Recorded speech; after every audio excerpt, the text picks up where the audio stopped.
some good battles so far, and I want to thank all of the Everchosen who agreed to sign up for this and coach some of the new players. I want to thank the new players for putting in the work to do these battles over the last week. And I especially want to thank Toto for coming up with a great idea, putting all the legwork in. It's a pleasure, and I haven't seen him in the chat yet. So Toto, if you're out there, thank you very much, my bud, and hope to see you in the chat soon some point today. So here we go, guys. It's an ace match. We got Sadao with the victory with his Tomb Kings, Pacta with the victory with his Dark Elves, and now we are going to see who takes it all in a matchup between Averlorn and the Lizardmen. So starting with Averlorn, let's take a look at their battle line. We're going to have a front line consisting of 4 Spearmen. On the right flank, we're going to be looking at a single unit of Dragon Princes. On the left flank, we're going to be looking at a unit of Illyrian Reavers, actually. So these guys, Vanguard deployed, hidden in the trees, looking to get some sneaky attacks in, perhaps on some missile units or artillery. We're going to have 2 Phoenix Guard back here. We're going to have 2 Eagle Claw Bolt Throwers firing Scatter Shot into the infantry for now. We're going to have a Star Dragon up in the air, and as usual, we're going to be looking at Alariel the Radiant on top of her War Pigeon, Star of Avalorn, Earthblood Foss Protection, as well as Arcane Conduit and Boon of Isha. So magical damage and immune to psychology for all units, which should be very helpful against some of these terror-causing dinos. Now, for the Lizardmen forces, their front line will consist of... So we got 2 Skink Cohort on the right flank. We have 5 Saurus Warriors with shields in the front, 2 units of Chameleon Skinks as well. We're going to have a Feral Carnosaur, a Saurus Scar Veteran here. He's going to be bringing with him the Plaque of Dominion and Foe Seeker.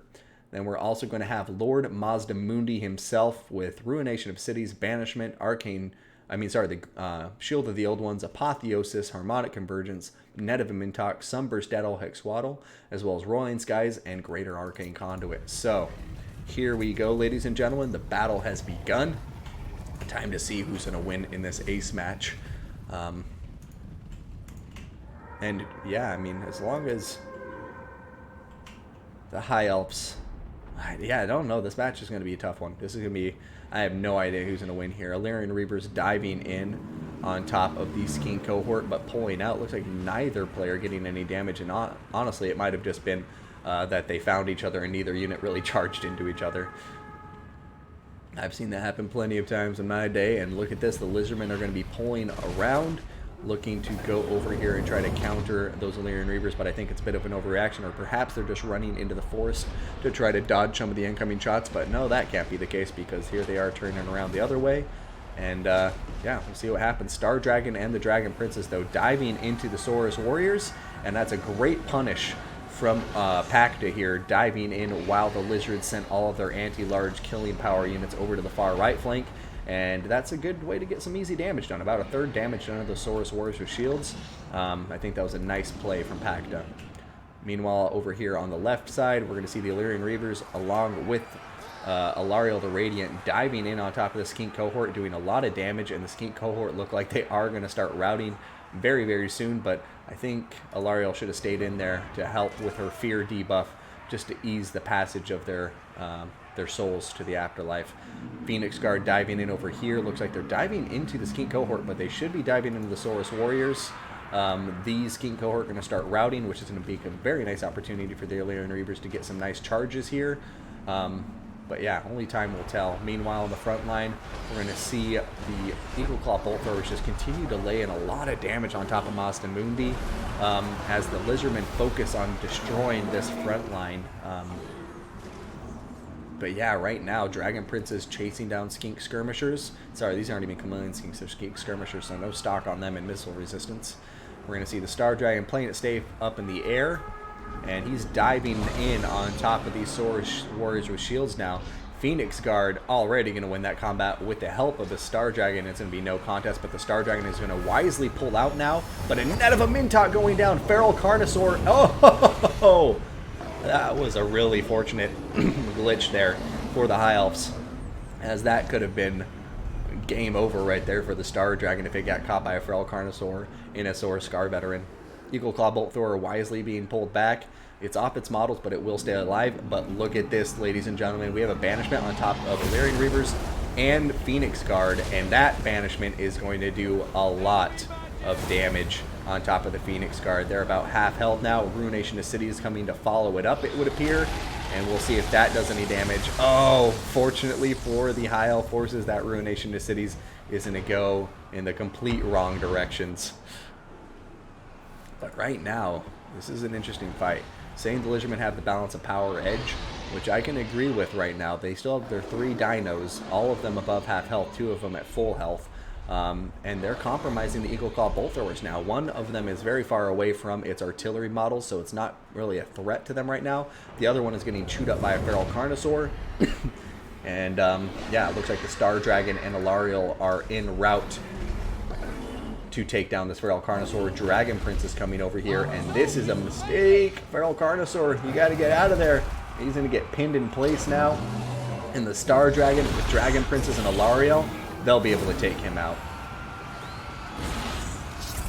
Yep, Star of Averlorn going down there, Rampage kicking in, so he cannot pull this feral Carnosaur out of combat.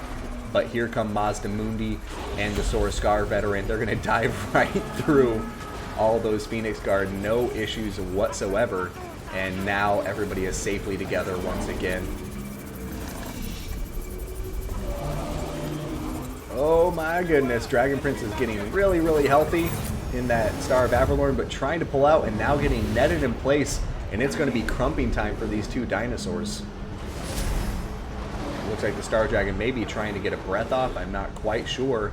But the Phoenix Guard are turning around. Oh no, don't turn around. I know you want to go help your buddies, but that's just going to be opening up your rear to attacks from the Saurus Warriors, and that's going to make the Phoenix Guard lose the battle. And that is a huge problem. But here comes a breath from the Star Dragon, absolutely doing so much damage on top of that feral Carnosaur, just devastating. Meanwhile, the Eagle Claw bolt throwers are back online, ladies and gentlemen. Silver Helms over here diving in, perfect timing on top of these Saurus Warriors of Shields to try to keep this artillery piece online. The other artillery piece is still online as well. Meanwhile, we're going to see Alariel and the Star Dragon up in the air, safe and sound. Going to watch a banishment go down here. Looks like it may have been going for the Phoenix Guard, have been miscast because there's no banishment on the High Elf's end of the battlefield here.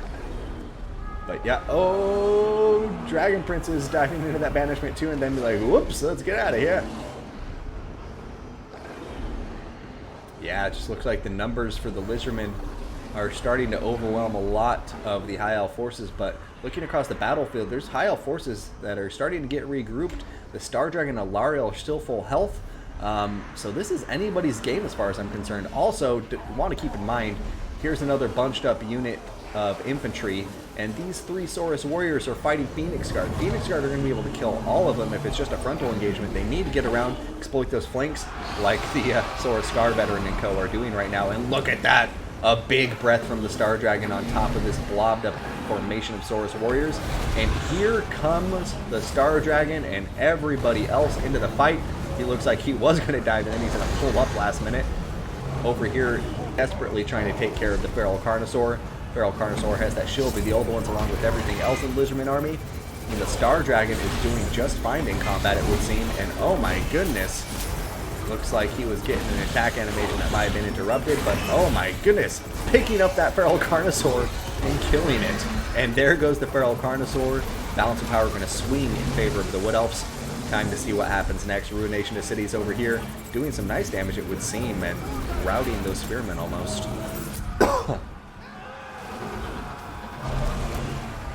Oh man, what a good fight. But this High Elf player here, Pacta, seems to be playing this so well as the game continues onward. And the reason I'm saying he's playing it so well is Alariel and the Star Dragon are both so healthy. He's still got some Phoenix Guard in here, and as long as he plays it cautiously, he should be able to win it. But I am a bit worried now as we see more and more Lizardman forces just overwhelming the High Elf forces. One very low health Phoenix Guard still on the battlefield, but yeah, this is going to be a close one. Oh no, I think the Star Dragon may be opening himself up for some pain. Alariel desperately trying to get up in the air. As long as there's not a net of a Mintox, she'll be fine. Okay, yep, she's up in the air now. A big save for the High Elves there. If Alariel went down, then they could have lost the whole battle. But as long as Alariel's around, this Star Dragon is nowhere close to its healing cap, it would seem. So I think we're going to see a High Elf victory if I had to make a bet. But man, when you have Mazda Mundi and a Sora Scar veteran on the field, you really can't, you know, can't call a victory until the absolute end. So see what happens as the late game approaches. But look at that, the Phoenix Guard are terror routing. Oh no, Phoenix Guard are an absolute necessity. It looks like they're starting to regroup. Oh, now they're routing again. And this could be where the tide of battle completely turns. The Star Dragon is stuck on the ground in the middle of a bunch of very unfriendly Lizardman units. Another attack animation going there. That Star Dragon picking up the Sora Scar veteran and throwing him down onto the ground. The Star of Averlorn may be the only thing here that can save the High Elves, but I'm not even sure if that would be enough. There's no more artillery. The infantry isn't here to support. And we're just seeing Alariel and the Star Dragon on the ground. And with how much infantry support there is for the Lizardmen, they're just going to be able to meat shield this and ride it to a victory, I think. Wow. You see, that's why you never count your chickens before they hatch, people. The Lizardmen bringing this back in the last minute. Oh my goodness. Dragon Prince is diving in there, desperately trying to save this Star Dragon. Alariel the Radiant even going in. She is now trying to pull out just as quickly as she can. If there's a net of a Mintok, though, looks like Mazda Mundi may be running low on Winds of Magic. We're going to be looking over here at what appears to be a Plaque of Dominion for that -9 leadership. And yeah, this is going to be a close one, guys. Alariel regrouping with her Star Dragon and some Phoenix Guard. And Alariel diving in first. So brave. I think the Star Dragon has one more breath, unless I missed it from earlier in the battle. Oh no, and that's going to be it, ladies and gentlemen. They're diving into a shield with the old ones. Star Dragon, Alariel versus Mazda Mundi and the Sora Scarvet. And it does appear that the Lizardmen are going to come out on top here in this very distorted shield of the old ones. Dang. A great battle. But we're going to see that. A 2-1 victory for Sadao. Coming back in a very last-minute victory there against Pacta's High Elves. So, that was a great game, though. Makes 0 lore sense to have Phoenix Guard Terror out. Yeah, Mall Spaghetti. Spaghetti. For some reason, I thought they had immune to Psychology, but I guess I was wrong. Yeah, Banishment definitely got the damage down that they needed to win that battle. Yeah, but yeah, a great fight nonetheless to both players. And Pacta, yeah, really good with the Star Dragons. And look at not only the Star Dragons, but the Dragon Princess and the Illyrian Reavers. 155 kills, 133 kills. Absolutely devastating stuff. And I think one of the main reasons he lost that fight, too, was just when he turned his Phoenix Guard around. Just keep on killing infantry with them. I know you want to get them in there to support your large units, and that's absolutely what they should do ideally. But they don't have the speed to chase them down. And if you're fighting a bunch of Saurus warriors and you turn around to chase a T-Rex, it just means you've opened up your back to get chopped to bits by Saurus warriors with shields. Yeah, those 155 kills from mostly skink cohorts. Hey, Sadao, that is still important, though. Like, you won the victory. Don't get me wrong. And 128 kills on Mazda Mundi, the Saurus warriors going out there in the end. And I loved the net of Amintox here from Mazda Mundi pinning key units in place. But yeah, dealing with those skink cohorts was what allowed the Equal Claw Bolt Throwers to be active for so long in that battle. But obviously, in the end, it wasn't enough, and Sadao taking the victory 2-1 over Pacta.